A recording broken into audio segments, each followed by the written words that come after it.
Chag Sameach. We are living through one of the most difficult moments of our recent history. And amidst these challenging times, we sit down at our Seder tables and retell the story of our exodus from Egypt. We are instructed to tell the story of our people's liberation as though we were truly there. To do this is not simply play acting with our children. Rather, we become transported through time and space, experiencing what our ancestors experienced. To be freed from captivity and haste, to march side by side our ancestors as they marched into the sea, and dance and sing as we emerge on the other side on our long walk to the fulfillment of our promise. This year especially, we need to feel transported and not bound by time and space. As individuals, we are in our homes, in some cases alone, reaching out through our phones or technology to be alone together. You are truly not alone.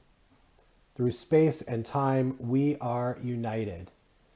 We are still marching as one people, hand in hand, in a sacred chain that passes back through history to Jews who have come to the Seder tables in the generations that preceded us, including our ancestors who marched through the fearsome sea to experience God's miracles.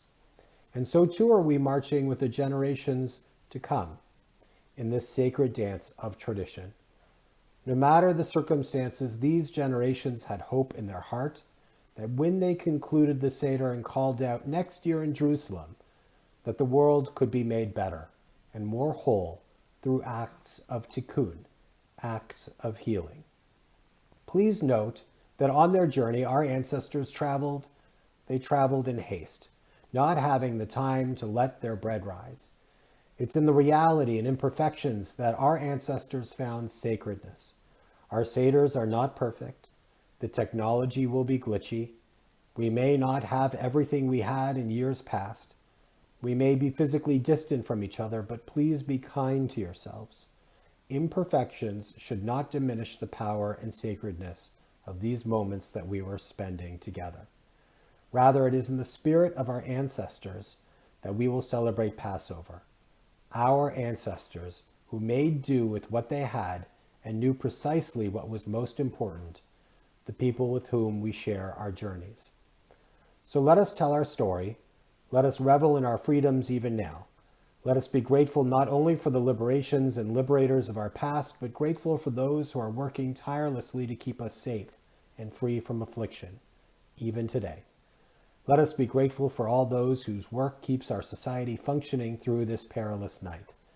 And together, let us revel at the light that is always within us and with us, as it grows with each passing moment as we approach the dawn. From your family at Congregation Shalom, we wish you a Zis and Pesach, a sweet Passover.